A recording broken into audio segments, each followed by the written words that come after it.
الحمدللہ رب العالمین والعاقبۃ للمتقین والصلاۃ والسلام علی سید الانبیاء والمرسلین اما بعد فاعوذ باللہ من الشیطان الرجیم بسم اللہ الرحمن الرحیم انما الاعمال بالنیات آمنت باللہ صدق اللہ العلی العظیم۔ اور تعریف و توصیف کے بعد حضور نبی اکرم شفیع امم رسول محتشم نبی مکرم اللہ نے امت کے سہارے رب کے محبوب تنائے غیوب والی کون و مکان سیاہ لا مکان سید انس و جان فخر عرب و عجم سرور لالا رفا نیر تاباں شہنشاہ یسینہ تتمائے دوران سرخیر سورہ جبانہ جلوائے صبح ازل نور ذات لم یزل باعث تکوین عالم فخر آدم و بنی آدم نیر محبوب آمنہ آقا دو جہاں محمد عربی صلی اللہ علیہ وآلہ وسلم کی بارگاہ میں ہدیہ درود شریف کے بعد دوستان محترم آپ کے سامنے ایک چھوٹی سی حدیث مبارکہ تلاوت کرنے کا شرف حاصل کیا ہے۔ اس کی وجہ تلاوت کرنے کا شیء یہ ہے کہ آج کے دور میں جو سب سے بڑا فتنہ ہے وہ آج کا سب سے بڑا فتنہ دکھاوا ہے۔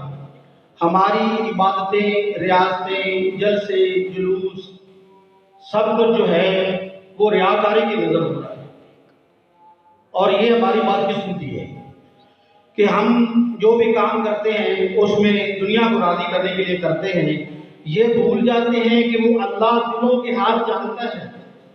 اس کو تمہارے بڑے بڑے پوسٹوں کی ضرورت نہیں، وہ تمہاری جو بھی کام کریں، نیکی کا جو بھی کام کریں، شیطان اس میں دور آتا ہے اور آ کر ہماری عبادت کا ضیاع کر دیتا ہے۔ وہ کس طرح سے ہم دنیا کو دکھاوے کے لیے، اپنی واہ واہ کے لیے، اپنا نام اجاگر کرنے کے لیے یعنی وہ کام کر دیتے ہیں، ہوتا وہ نیکی کا کام ہے، لیکن اس شیطانی عمل کی وجہ سے کہ ہم دکھاوا کر رہے ہیں تو وہ عمل ضائع ہو جاتا ہے۔ آپ کو پتہ ہے قرآن پاک نے کیا فرمایا ہے کہ بربادی ہے ان نمازیوں کے لیے، نمازیوں کے لیے۔ کیوں نمازی؟ تو نماز پڑھنے کے لیے آیا ہے، اللہ کو راضی کرنے کے لیے آیا ہے۔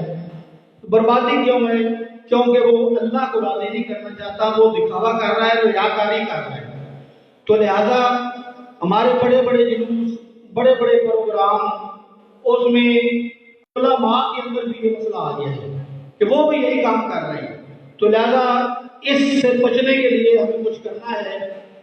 بڑے بڑے ہم بینر چھاپ دیتے ہیں، جھنڈیاں چھاپتے ہیں، 2 ماہ کے بعد، 1 ماہ کے بعد وہ ساری پاؤں کے نیچے رون دی جاتی ہیں، اوپر یا رسول اللہ لکھا ہوتا ہے، اوپر اللہ پیارے کا نام لکھا ہوتا ہے، لیکن وہ بینر، وہ فلیکس، وہ جھنڈیاں وہ ساری زمین پر گر رہی ہوتی ہیں اور اس کے اوپر لوگوں کے پاؤں آ رہے ہوتے ہیں۔ اور یہ بات بن جائے گی، اور اگر نیت جو ہے وہ اللہ کی رضا نہیں ہوگی تو وہ نیکی جو ہے دنیا کے داروں کے یہاں بھی چند لوگوں کے لیے ہوگی، کیونکہ محبت و دلوں میں اللہ ڈالتا ہے۔ تو اللہ پر نظر رکھ لیں، اللہ کے حبیب پر نظر رکھیں کہ ہم نے سرکار کو راضی کرنا ہے، اللہ کو راضی کرنا ہے، تو چھوٹا کام بھی بڑا ہو سکتا ہے۔ تو یہ جو مدرسہ ہمارا یہ خواب تھا اس مدرسے قائم ہونے سے پہلے کہ ہمارے علاقے میں کوئی ایسا صورتحال نہیں تھی، جو تھی بھی وہ نہ ہونے کے برابر تھی۔